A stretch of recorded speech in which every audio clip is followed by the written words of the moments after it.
Hola, buenas tardes a todos, bienvenidos a una nueva charla. Hola Blanca, Nico, bienvenido a Irín Baruch. Hola Carla, Gaby, hola Roberto, hola Mariel, bienvenidos. Vamos a empezar con esta charla. Los niveles de la guerra espiritual, vamos a ver la primera parte. Vamos a empezar a ver qué dicen las escrituras acerca de la guerra espiritual y los guerreros. Cuando los israelitas salieron de Egipto, lo hicieron con la esperanza de llegar a la tierra que Elohim les había prometido, en la cual fluía leche y miel. Esa era la clase de tierra que Elohim quería para ellos, pero debían conquistarla porque estaba ocupada por otros pueblos. Mi servidor Moshe está muerto. Prepárate para cruzar el Jardín junto con todo este pueblo hacia la tierra que les estoy dando a los israelitas. Todo lugar donde pisen los pies de ustedes se lo doy como lo prometí a Moshe. Dice el libro de Yahoshua en el capítulo 1. En pocas palabras, ellos tenían que poseer la tierra, enfrentarse a sus enemigos y despojarlas de ellas.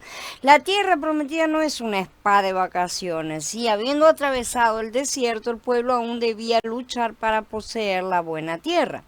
Por otro lado, en el Berit Hadashah, encontramos muchas evidencias de que la congregación, a pesar de vivir bajo un nuevo y mejor pacto, no perdió el carácter de pueblo guerrero. En Efesios 6 justamente Shaul dice, porque nuestra lucha no es contra carne ni sangre, sino contra principados, contra autoridades, contra los gobernantes de estas tinieblas, contra espíritus de maldad en los lugares celestiales.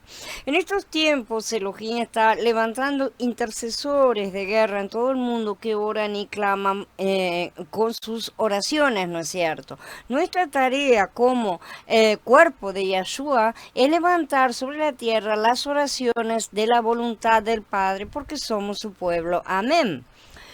Se denomina guerra espiritual a la confrontación de poderes espirituales, donde Elohim manifiesta su soberanía y poder por medio de la congregación. Él ha determinado que sea por medio de la congregación sobre Hasatán y el mundo. La guerra espiritual no es un fin en sí misma, no se trata de estar de batalla en batalla, sino que es un medio por el cual la congregación en su conjunto prepara el campo para que venga su reino. Está siendo disciplinada de esa forma y entrenada a través de la oración de guerra, ¿no es cierto? Dado que el enemigo cegó el entendimiento de los incrédulos, tal como dice la palabra de Elohim en Corintios 4.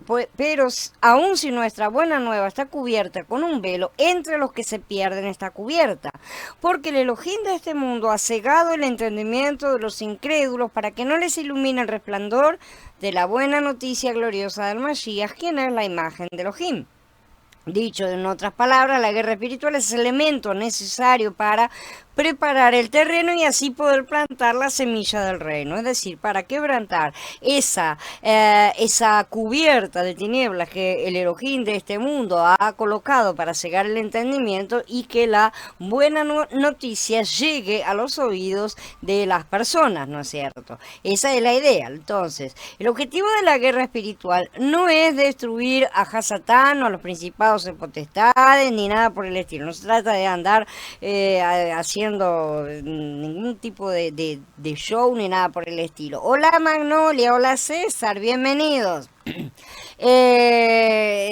Sino que se trata de rescatar a aquellos que están bajo su dominio, aquellos que han sido cegados justamente, rompiendo todo tipo de maldiciones, ataduras e impedimentos que hacen que la gente no pueda llegar a escuchar o a recibir este mensaje, ¿no es cierto? Esto quiere decir que nuestra atención tiene que estar centrada en las personas y no en Hasatán.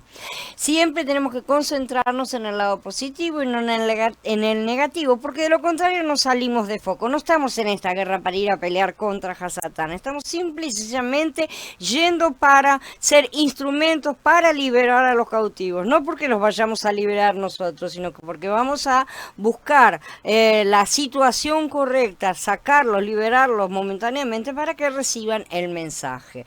Esa es la idea. El ladrón no viene sino para robar, matar y destruir. Yo he venido para que tengan vida y para que la tengan en abundancia, dijo Yahshua en el libro de Yahan, capítulo 10.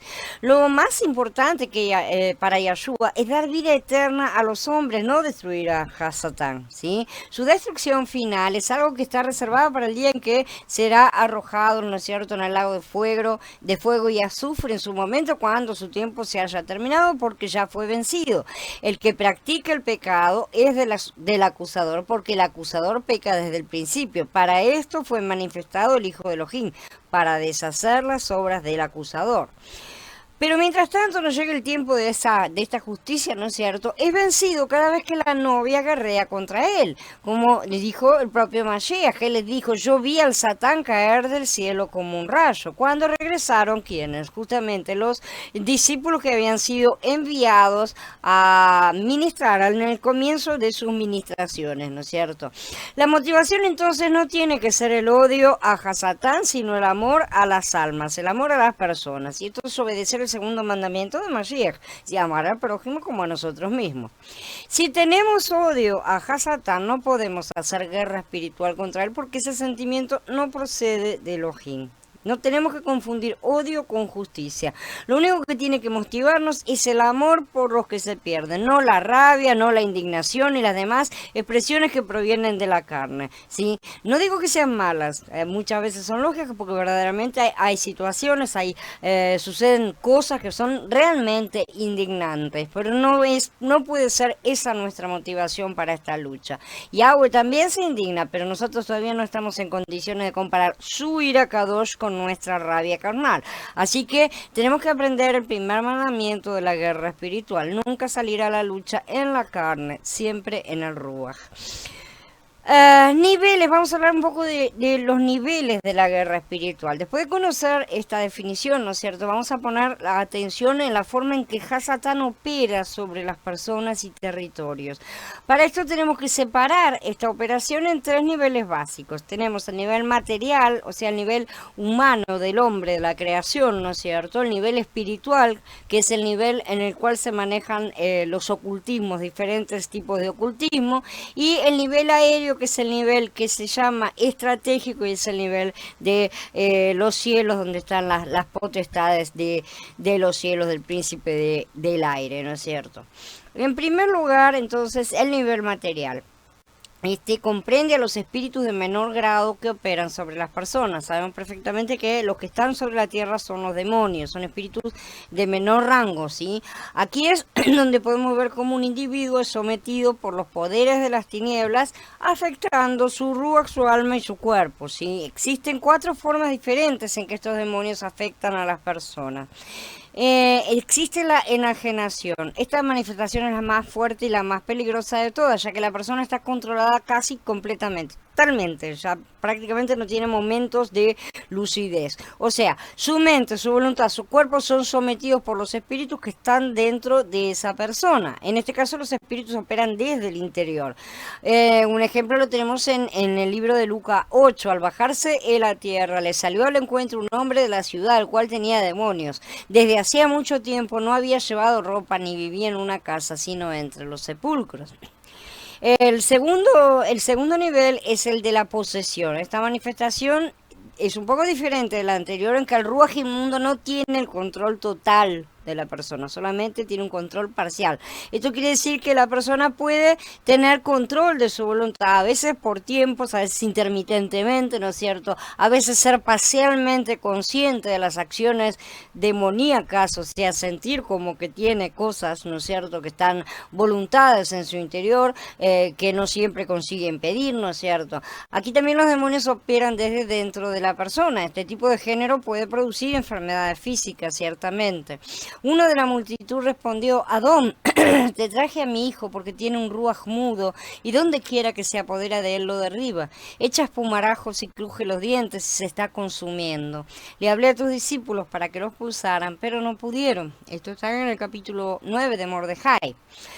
El otro nivel es el nivel de opresión. En esta forma de manifestación el ruaj opera desde afuera de la persona, ¿sí? Afectando un área del ruaj de la persona, de su mente, de su cuerpo, ¿no es cierto? Según el tipo de transgresión que comande, ¿no es cierto? Tenemos distintos tipos de rujot, de espíritus que, por ejemplo, uno de lujuria, uno de mentira, uno de robo, uno de codicia. Entonces, desde esos diferentes ángulos van a afectar diferentes partes de la persona, ¿sí? Y también va a depender justamente del histórico de la persona, o sea, de dónde ya ha caído, cuáles son sus puntos débiles, etcétera. Es importante destacar que en el caso de los creyentes, la opresión demoníaca se manifiesta como consecuencia de puertas abiertas en su vida, como pecados que son mantenidos, falta de confianza en Elohim, temor, rebeldía, falta de perdón, rencor, odios, etcétera, ¿no es cierto? Todas esas cosas son causales de que continúen estando los demonios no dentro de la persona, pero sí actuando en la vida, influyendo, ¿no es cierto? Y causando justamente opresión. Y no, esto no son únicamente puertas del pasado, ¿no es cierto? Se supone que uno debe cerrarlas todas al nacer de nuevo, pero casi nadie enseña todo esto, muchos dicen que esto no sirve de nada, y entonces así siguen arrastrando basura por el resto de su vida. Sin embargo, la mala vida que están llevando justamente demuestra que hay problemas allí que son focos, que son puntos de acción, acusaciones, digamos, puntos de apoyo para que el acusador pueda levantarse en contra de la persona. La opresión de los demonios atormenta las presiones a las personas porque aún en la actualidad, después de haber sido salvos, continúan abriendo puertas como las que mencionamos. La falta de perdón es una de las cosas, por ejemplo, más que menos se le presta atención, sean creyentes, sean incrédulos, lo que sea, ¿no es cierto? Es lo que menos se les presta atención. Hay personas que son creyentes, dicen serlo, ¿no es cierto?, de tantos años y tanto, pero tienen un problema que han guardado contra alguna persona, alguna cosa que le hayan hecho y no consiguen perdonar. Y no consiguen perdonar. Eso de por sí es una puerta abierta que da permiso a que el que nos ha salvado nos entregue, como está escrito, justamente en manos del verdugo, en manos del carcelero. Porque el que no paga, el que no perdona, como ha sido perdonado, ¿no es cierto? Como aquel siervo malvado que quiso ahorcar a aquel que le debía. A nosotros nos han sido perdonadas tantas cosas, no perdonamos a otro, entonces él mismo nos entregará. Lo está diciendo, entonces esas cosas mucha gente las pasa por alto y sin embargo está clarísimamente explicado en todas las escrituras. Si los demonios pueden trabajar sobre las personas y aún sobre los creyentes, no en forma de posesión, no pueden poseerlos porque ya tenemos dueño, pero sí pueden en forma de una opresión y opresiones de diferentes niveles, bastante graves hasta. Finalmente, a nivel más light, digamos, la influencia. La influencia está dada básicamente en manifestaciones externas, ¿no es cierto? Ya decimos que esto es siempre externo. Estas son producidas en el entorno normalmente, la persona a través de situaciones que intentan llevarla a pecar. Son las famosas tentaciones, ¿no es cierto? ¿Cómo la conocemos? ¿Cómo la podemos reconocer? Justamente son esas cosas que nos inducen a caer en pecado. También se manifiesta induciendo pensamientos negativos, perversos, que de no resistirlos oportunamente se pueden tornar bastante peligrosos. Estos tipos de manifestaciones van más allá de tener o no puertas abiertas en la vida y los creyentes son el principal objetivo de la misma por causa de su sentido de culpa. Esto es, o sea, va más allá de las puertas, ¿no es cierto? Porque esto se trata justamente de los ataques directamente direccionados a nuestra carne. Nuestra carne aún está la raíz de pecado, aún está ese deseo de pecar verdaderamente, esa carne inclinada hacia el pecado y hacia ahí direccionan los demonios las tentaciones, ¿no es cierto? Por eso es que nosotros debemos someter todo el tiempo la carne.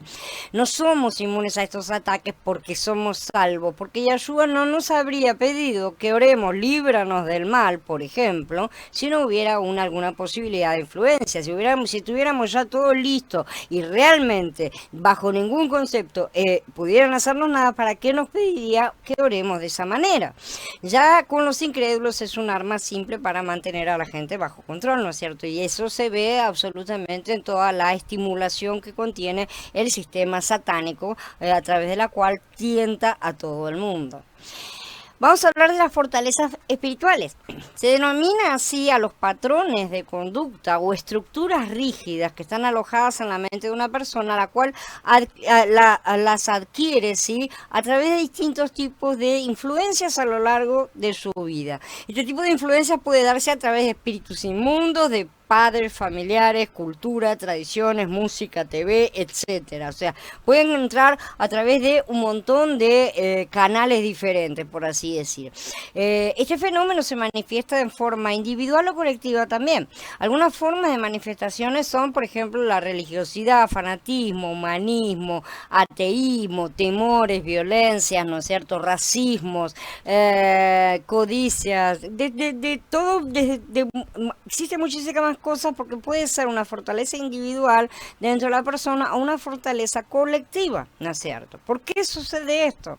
Yahweh respondió: porque dejaron la Torá que les puse delante, no me obedecieron ni la siguieron, sino que siguieron su propio corazón voluntarioso y se fueron tras los Baalín, como les habían enseñado sus padres, dice en Yirmeyá en el capítulo 9.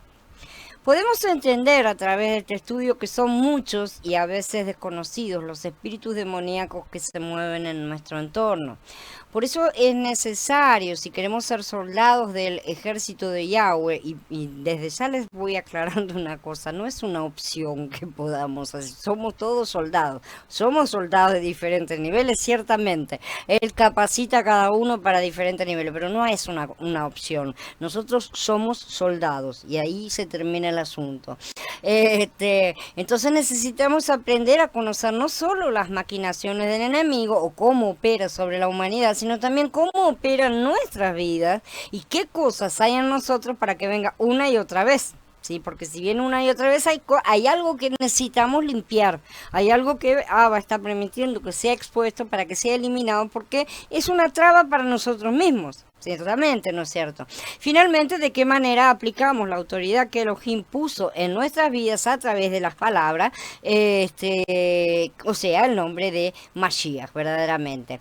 Vamos a ver con mayor detenimiento la forma de operar de los demonios de menor rango, ¿sí? O sea, los más bajos, y de qué manera se infiltran en nuestras casas, vidas, familias, congregaciones, los líderes y las autoridades.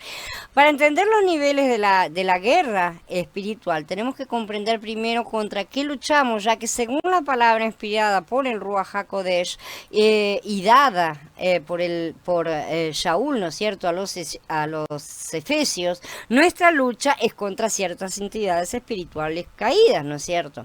Entonces podemos palpar, gustar, ver el mundo natural que nos rodea, ¿no es cierto?, a través de todos nuestros sentidos naturales. Para eso tenemos el cuerpo.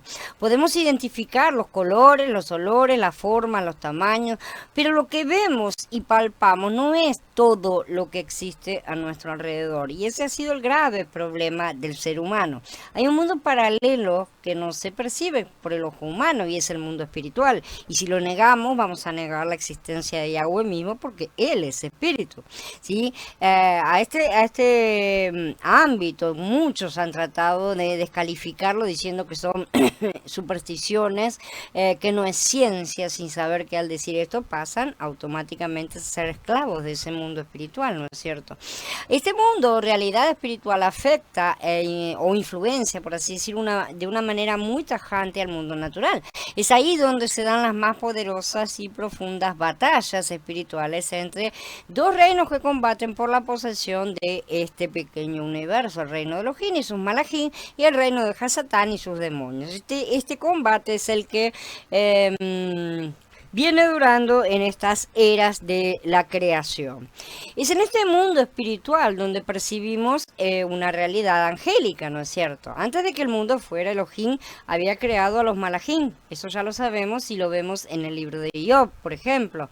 Ellos son su ejército y son los guerreros del Adón que han aplastado continuamente la obra rebelde de Hasatán. Ellos, para su manifestación delante del hombre, para revelar el plan divino según Yahweh ordenaba, tomaron diversas formas y demostraron majestuosamente la gloria y el poder de Elohim, ¿no es cierto? Y lo hicieron de forma correcta. Los malajim de Elohim se han organizado en forma ordenada para llevar a cabo los designios del Altísimo desde siempre. Unos son llamados malajim guerreros, de los cuales Miguel, ¿no es cierto? El malaje es su líder. Pero te voy a declarar lo que está registrado en el libro de la verdad. No hay nadie que me apoye contra esto, sino solo Miguel o Micael, el príncipe de ustedes. Dice el libro de Daniel, capítulo 10.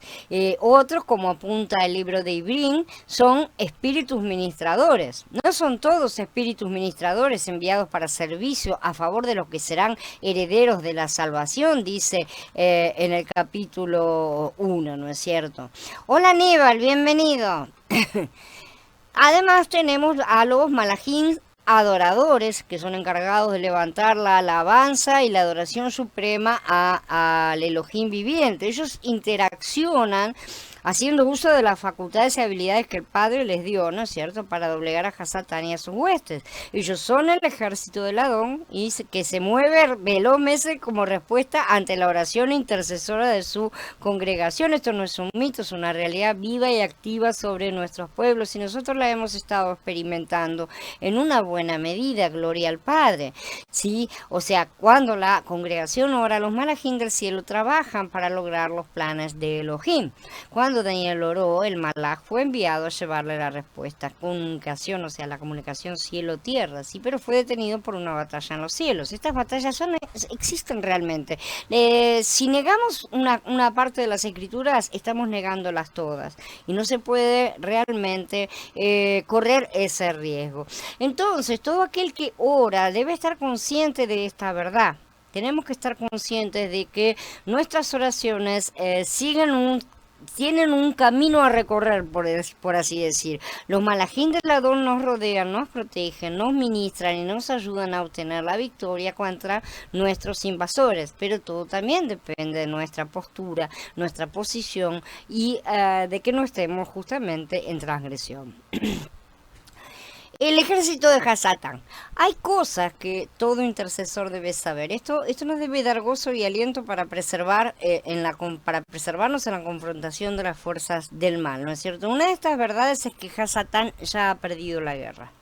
Muchos podrán objetar que parece bien de salud, bastante activo todavía en el presente, ¿no es cierto? Y eso es verdad porque nosotros vemos las cosas aún dentro de esta burbuja de tiempo en que vivimos.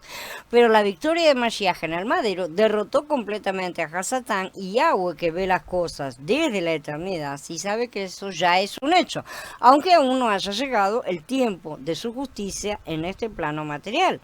Mientras tanto, Hasatán está bien activo acá abajo, ¿no es cierto? Y tiene gran ira sabiendo que le queda poco tiempo, como dice en Gilgalú 12.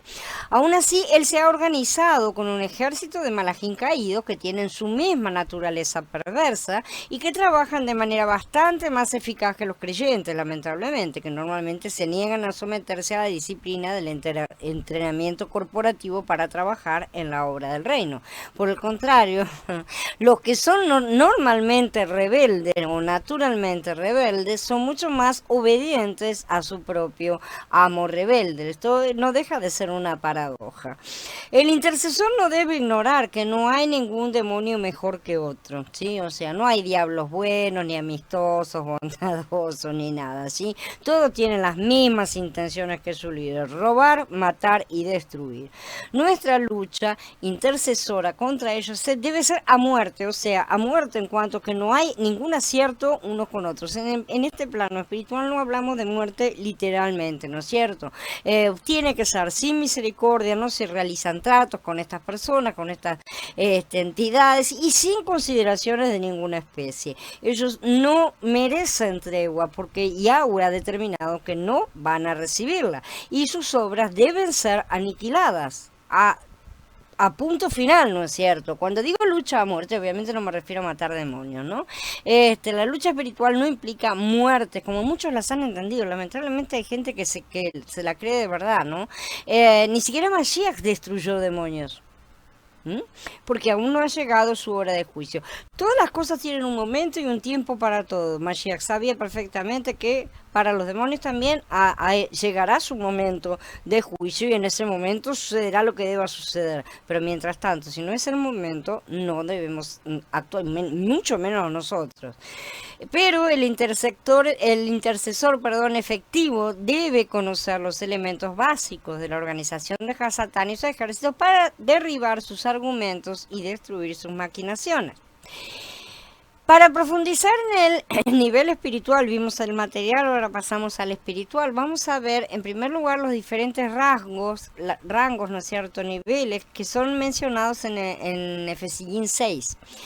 Para estar firmes tenemos que reconocer y aceptar que el enemigo es poderoso, es astuto, es organizado, mucho más que los cristianos, los creyentes, es perseverante, es engañador y es absolutamente maligno. Todo eso junto es una bomba de tiempo.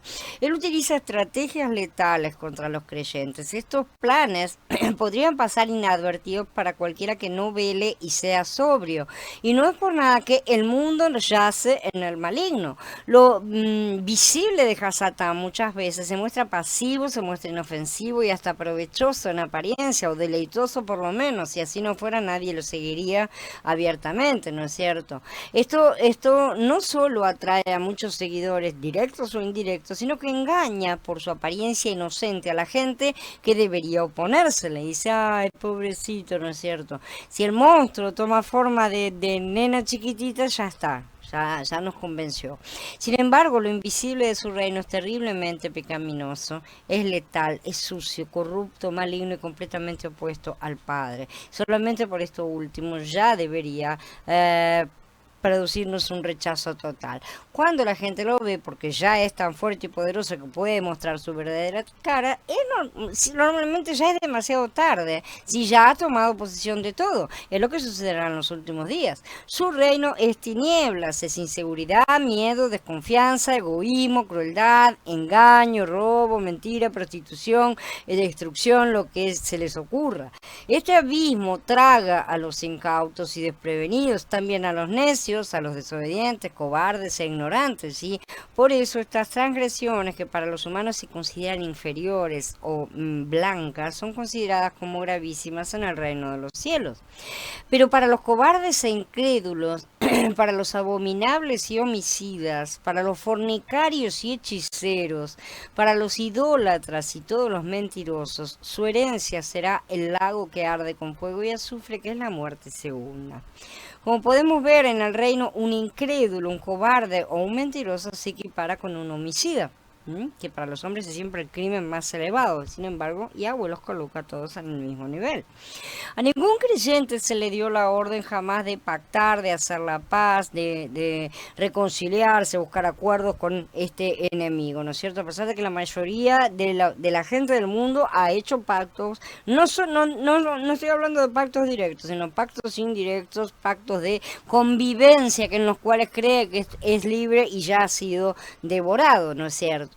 Ni siquiera podemos pensar en una convivencia pacífica, que es lo que la humanidad está tratando de mantener hoy por hoy. Un diálogo constructivo con Hasatán, eso es imposible, no puede ni siquiera pasarnos por la mente.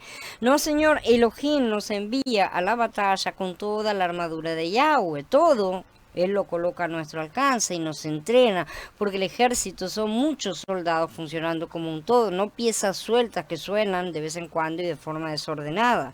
Es mucho más organizado, como ya lo he dicho y lo repetiré muchas veces, el ejército de Hasatán que el ejército de Yahweh.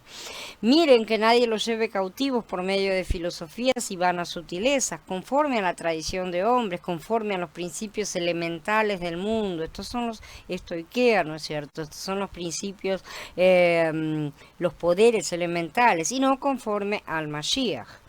Nuestro amigo ya ha sido vencido, ¿sí? Y solo debemos llevar la victoria de Mashiach e implantarla. No necesitamos hacer nada nosotros, la lucha ya fue vencida, solamente vamos y declaramos, Mashiach ya venció, este lugar le pertenece a Mashiach, porque él lo venció, ¿no es cierto? Eso sí, cuando él lo ordene, cuando Mashiach lo ordene, ¿sí? Donde quiera que vayamos y en su voluntad. Mashiach no compró a la congregación con su preciosa sangre, ni redimió a sus santos para que se enreden, compartan y dialoguen amistosamente con el enemigo del madero y traten de buscar soluciones ecuménicas. Las escrituras usan palabras como tronos, dominios, autoridades y gobernadores. Utilizan varios tipos de palabras de acuerdo a las traducciones, ¿no es cierto? Estas palabras describen los puestos desempeñados por estos seres espirituales.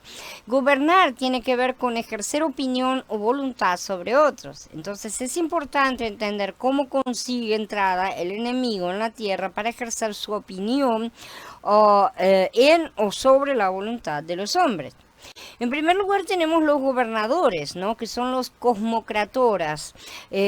Nunca tenemos que olvidar, como buenos e inteligentes guerreros espirituales, que Hasatán es el Dios de este mundo. Así es como es nombrado en las Escrituras. Como Dios debe controlar, debe desarrollar una fuerte estrategia de supervisión que le permita conocer con precisión todas las cosas que suceden en el mundo, porque Él no es omnipresente. La jerarquía de los gobernadores del reino de las tinieblas desarrolla una muy importante justamente actividad en los planes y estrategias satánicas. Las escrituras usan palabras como ya dijimos, como tronos, dominios, autoridades y gobernadores. Estas palabras describen los puestos desempeñados por estos seres. Y esto es justamente gobernar sobre los demás. Es importante entender cómo consigue entrada esto entre los hombres, porque los hombres lo siguen voluntariamente. Esa es la cuestión más importante de todos. Yeshua habló en Matías 16 acerca de las puertas del Sheol, ¿no es cierto? En tiempos antiguos, los líderes de una ciudad se sentaban a las puertas para tomar las decisiones que gobernaban al pueblo. Recordemos el ejemplo de Lot, ¿no es cierto?, que se sentaba a las puertas de Sodoma y era juez. Por lo tanto, el equivalente moderno de puertas no serían los límites de la ciudad, sino el municipio, el Congreso, ¿no es cierto?, el lugar donde se dictan las leyes, el juzgado, el parlamento, la casa presidencial, llamémoslo como sea, ¿no es cierto? Hasatán infiltra las ya existentes estructuras humanas de autoridad para tratar de gobernar a través de ellas. ¿Y cómo lo hace? De la misma manera que siempre lo ha hecho. Desde el huerto del Edén, Hasatán ha conseguido la entrada para gobernar mediante las elecciones egoístas y equivocadas de los hombres y mujeres. Cuando pensamos en autoridades y estructuras de gobierno, tendemos a enfocar únicamente los niveles superiores. Pero las estructuras de autoridad son mucho más extensas y estratificadas, ¿sí?, tocando cada faceta de nuestras vidas. No solo tienen niveles jerárquicos sumamente amplios, desde lo más alto hasta lo más inferior, sino que también cubren muchos ámbitos, ¿sí? Hay estructuras de autoridad a través de las cuales se gobierna todo, desde la Corte Suprema hasta la persona que emite la patente del perro. Todo está ya controlado, todo está bajo control. Además de gobiernos nacionales, regionales y locales, hay estructuras de autoridad para escuelas, negocios, congregaciones, sindicatos, asociaciones, equipos deportivos y hasta para las familias también. O sea, todas las cosas están bajo una jerarquía de control en este sistema.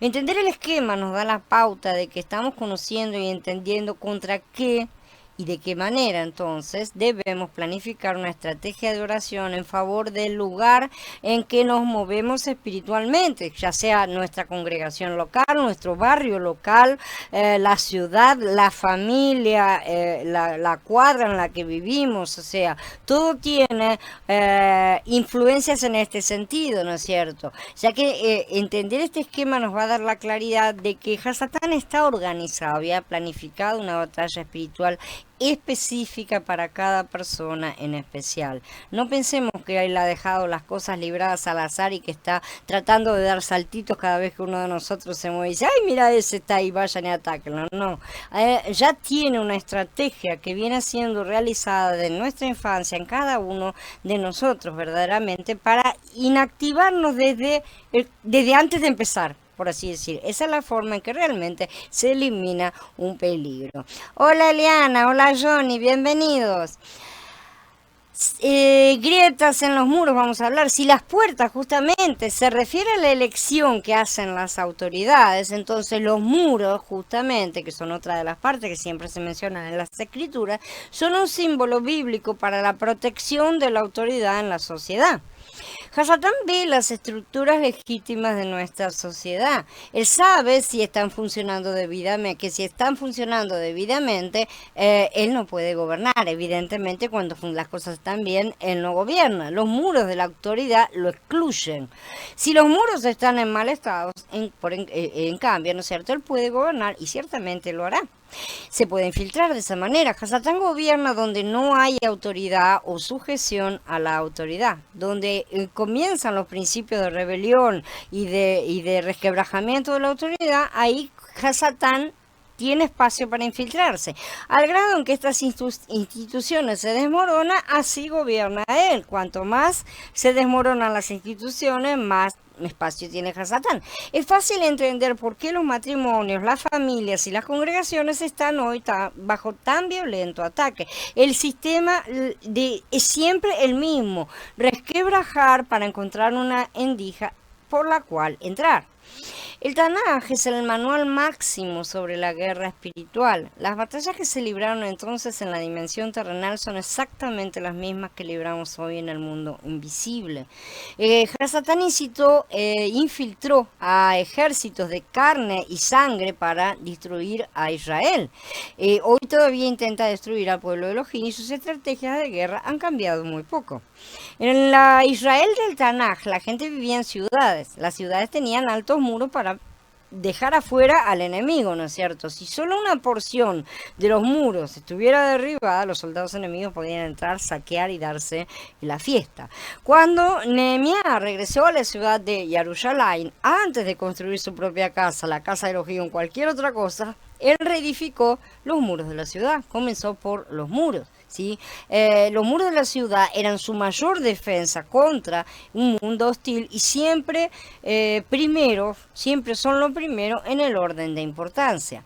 Estas ciudades antiguas son una figura histórica de lo que enfrentamos ahora en el mundo invisible. Al igual que las ciudades en el Tanaj, las estructuras de gobierno de nuestra sociedad tienen muros.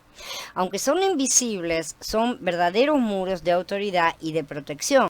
Cuando estos muros son derribados, los resultados son catastróficos. En el mundo invisible, Hasatán se ocupa con eficiencia en destruir los muros desde tres maneras. Estos espíritus jerárquicos son conocidos como tronos o dominios. Su nombre deja implícito justamente que su intención es afectar áreas de gobierno de las naciones. Justamente están hablando de trono, dominio, de gobierno, ¿no es cierto?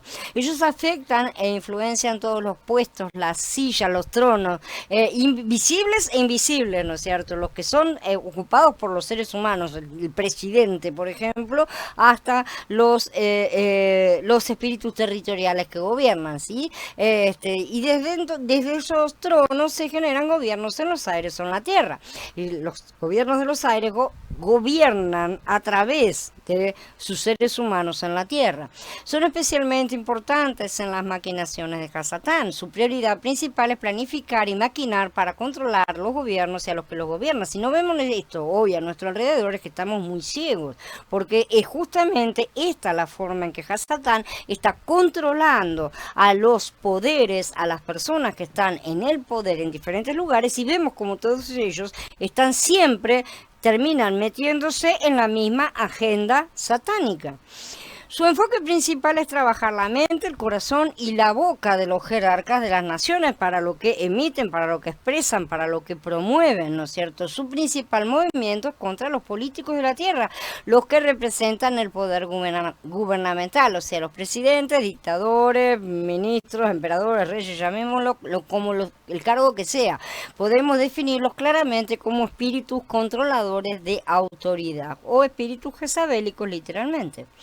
Conociendo este accionar de Hasatán, Shaul exhortó a la congregación a través de sus epístolas a que oremos por los reyes, los príncipes y todos los que están en eminencia, porque ellos son la presa anhelada por los demonios. Ya sabemos que evidentemente no se ha orado mucho por ellos porque se los llevaron a todos prácticamente hoy, ¿no?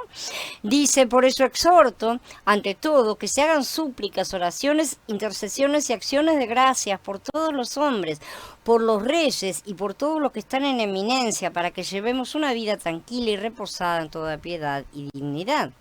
Shaul nos deja una gran conclusión, y es que si oramos eficazmente, intercedemos por quienes se sientan en los tronos visibles de las naciones, Hasatán será atado junto a sus gobernantes y la bendición de Elohim estará sobre nosotros, aun cuando estemos habitando donde Hasatán tiene su trono. De manera que, como de costumbre, vencemos al mal con el bien y bendecimos en lugar de maldecir. El primer destructor de estos muros es justamente el liderazgo sin Elohim. Cuando la liderancia, ¿no es cierto? El liderazgo general está es incrédulo, no tiene Elohim como guía, ese es el campo más fértil para Hasatán. Cuando los líderes no viven y gobiernan de acuerdo con los principios bíblicos y de acuerdo con la voluntad de Elohim, los muros de la autoridad se derrumban, ciertamente.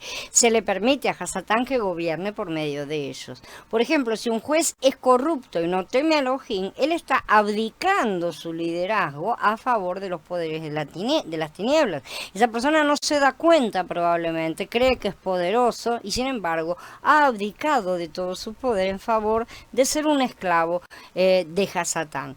O se sirve a un bando o al otro, no hay lugares neutros, ¿sí?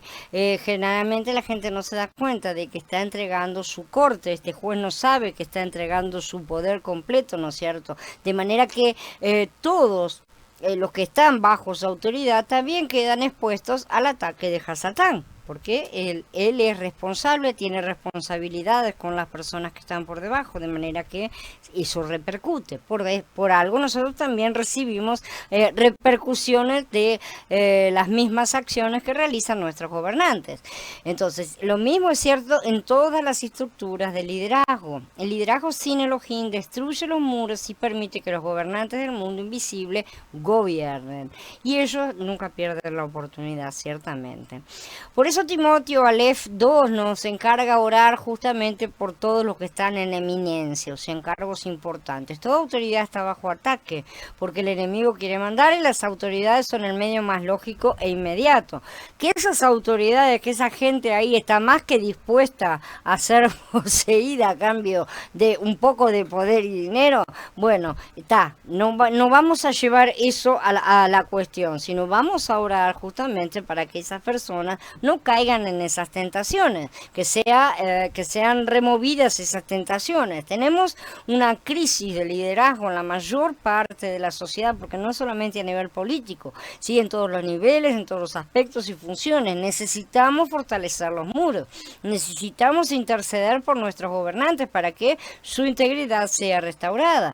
Y como líderes nosotros mismos necesitamos ser fuertes y dirigir con integridad. Si por otro lado constantemente socavamos la autoridad, estaremos colaborando con la causa de Hasatán. O edificamos o desparramamos. No hay un lugar intermedio.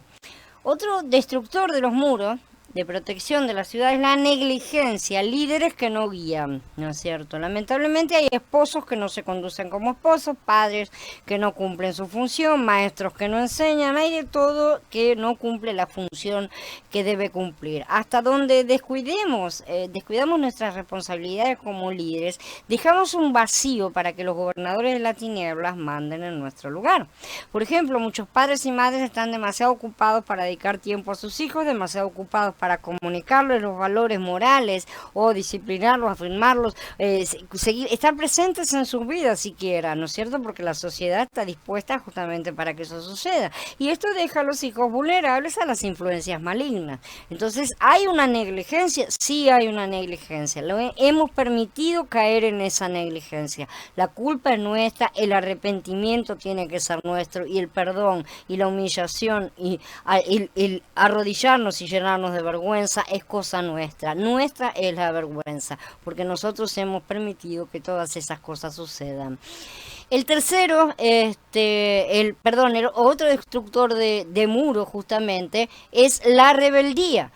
Si pedimos a la gente que levante la mano, o sea, que levanten todos la mano, a ver, ¿quién alguna vez se rebeló? Todas las manos se van a levantar, ciertamente. Desde pequeñitos hasta adultos maduros, todos nos hemos rebelado alguna vez. Es triste, pero aún en los círculos creyentes la rebeldía es manifestada con frecuencia. Decimos cosas como, bueno, yo soy así, o tengo mi lado rebelde, me gusta hacer lo que yo quiero, yo digo las cosas de frente, a veces tenemos que defender nuestros derechos, etcétera. Cosas de esa forma, ¿no es cierto?, con las cuales se trata de justificar la postura. Quizás defendemos nuestro corazón rebelde con frasecitas curiosas, pero le estamos haciendo un daño tremendo a los muros de la autoridad.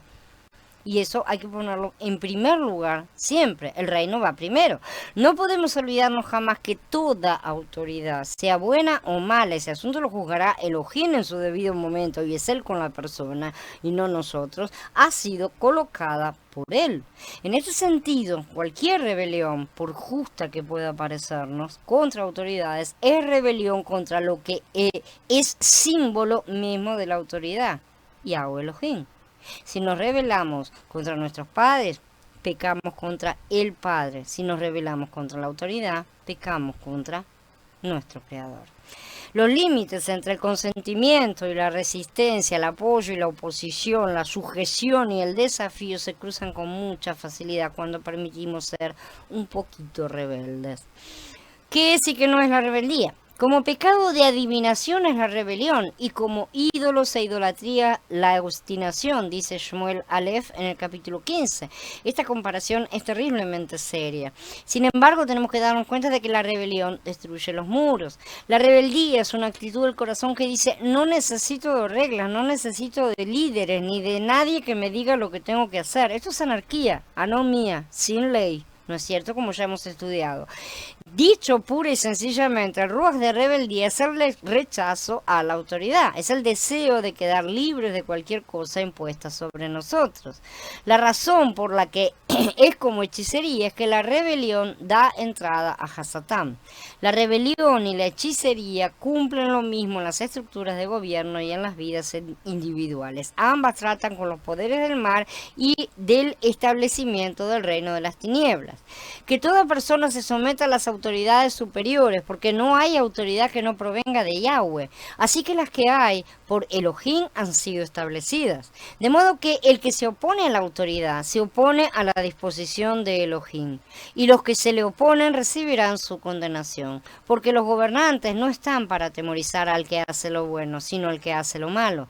¿Quieres vivir sin temor a la autoridad? Haz lo bueno y tendrás su alabanza. Dice Shaul en Romanillín capítulo 13.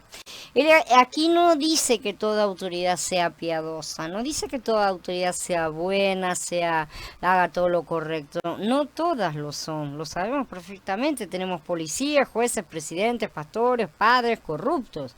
Pero el puesto de autoridad fue establecido por Elohim.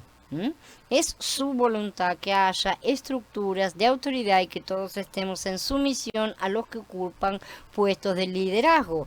Nosotros nos es pedido que honremos a nuestros padres, a padre y madre, aun aquellos que da mucho trabajo, ¿no es cierto? Honrar de cualquier manera porque han cometido atrocidades, y aún así Él nos pide que los honremos. De la misma manera pide que honremos a los gobernantes que Él ha permitido que sean colocados sobre nosotros, que los honremos hasta el límite básico. Ese límite que no se puede ultrapasar es ir en contra de Yahweh mismo. Los líderes en sí podrían ser verdaderamente malignos, pero los puestos que ocupan existen como muros de protección, aun cuando muchas veces no los veamos. La autoridad en sí por sí misma efectivamente impide o retarda la maldad, ¿sí? De acuerdo con Romanillín en el capítulo 13, como acabamos de ver, es causa de temor para los malhechores. Dice ahí, ¿no es cierto? Un país que tenga una fuerte estructura de autoridad, aunque no sea creyente, limitará la maldad en cierta medida. Una familia que se sostenga por principios familiares retardará e impedirá la maldad. Hasatán es detenido por los muros de autoridad que rodean a las instituciones. Este es un principio universal de Elohim. Afecta a todo el mundo. ¿Significa esto que debemos escoger la obediencia a las autoridades mundanas por encima de la obediencia de Elohim? Ciertamente que no. En Maaseh 4, Kefá fue llevado ante los sacerdotes para predicar la Besorá. Las órdenes de ellos estaban en conflicto directo con los mandatos de Elohim. Kefá se negó a obedecerlos. Obedeció a Elohim antes que al hombre, pero no atacó la autoridad del sacerdote. No se levantó, no hizo revoluciones, no hizo ninguna cosa, no respondió en rebeldía. Básicamente, puede y debe haber una diferencia entre la negación a la obediencia ilegal y la desobediencia civil. La sumisión a la autoridad no significa que nos convirtamos en personas con voluntades doblegadas sin opinión propia. Esta sumisión no implica casarnos con la filosofía del mandatario, para nada. Sí, todavía podemos estar contra la injusticia y la mentira. Cuando estuvieron los apóstoles, ellos estaban bajo el poder romano. Eso no quiere decir que esos se hicieron romanos, se hicieron idólatras, ninguna de esas cosas. Entonces, no tenemos por qué estar haciendo suposiciones falsas, ¿no es cierto? Podemos disentir, confrontar y reprender en el Ruach de Mashiach cuando necesitemos hacerlo, pero nunca debemos derribar las estructuras u oponernos a los líderes meramente porque están en la autoridad, aunque parezca que, ¿no es cierto?, que no merecen estar ahí. Hasatán tiene en la mira a las familias, a los trabajadores y los países en general, ya lo sabemos, ¿no es cierto? Cuando albergamos la rebelión, cuando tratamos de derrocar la autoridad, nos convertimos en sus aliados. Una cosa es reconocer los intentos de Hasatán de derribar los muros, pero ¿qué debemos entonces hacer nosotros al respecto? Porque una cosa es verlo y después, bueno, ¿y ahora qué hacemos? Busqué entre ellos un hombre que levantara el muro y que se pusiera en la brecha delante de mí, intercediendo por la tierra para que yo no la destruyera. Pero no lo hallé, dice Yahweh, Yahezkel, en el capítulo 22. Yahweh busca hombres y mujeres que reedifiquen los muros mediante la oración intercesora. Ahora sabemos dónde están los muros y cuáles son las brechas. Están a nuestro alrededor. Las estructuras de la sociedad se derrumban, ¿no es cierto? Debemos ponernos en la brecha intercediendo ante Elohim a favor de nuestras ciudades, familias, escuelas e individuos, sino permitir entrar al enemigo, no permitirle gobernar tan impunemente como hemos permitido hasta ahora. Yahezkel en el capítulo 13 es lo más exigente en su desafío para que adoptemos nuestra responsabilidad profética e intercesora en la sociedad. Oh Israel, como chacales entre las ruinas han sido tus profetas. Ustedes no han subido a las brechas, ni han levantado un muro alrededor de la casa de Israel, para que pueda prevalecer en la batalla en el día de Yahweh. Porque sus profetas no levantaron los muros, porque sus profetas no intercedieron, Israel no pudo prevalecer en el día de la ira de Yahweh. Yahweh los estaba acusando de no haber levantado el muro, no haber intercedido en favor de los ciegos. Con frecuencia esto es lo que hacen los creyentes mientras la sociedad se desintegra alrededor de ellos. Somos llamados a ponernos de pie y a reparar el daño en los muros de la sociedad mediante la oración y el involucramiento. Verdaderamente tenemos que estar involucrados en estas cosas de corazón. Bueno, Habiendo terminado ahora, hola Eduardo, hola Mili, habiendo terminado ahora, vamos a dar por encerrada esta charla, nos vamos al Skype para seguir hablando acerca de todo lo que vimos, que es bastante y es importante. Nos vemos en un ratito en el Skype, hermanos, shalom a todos.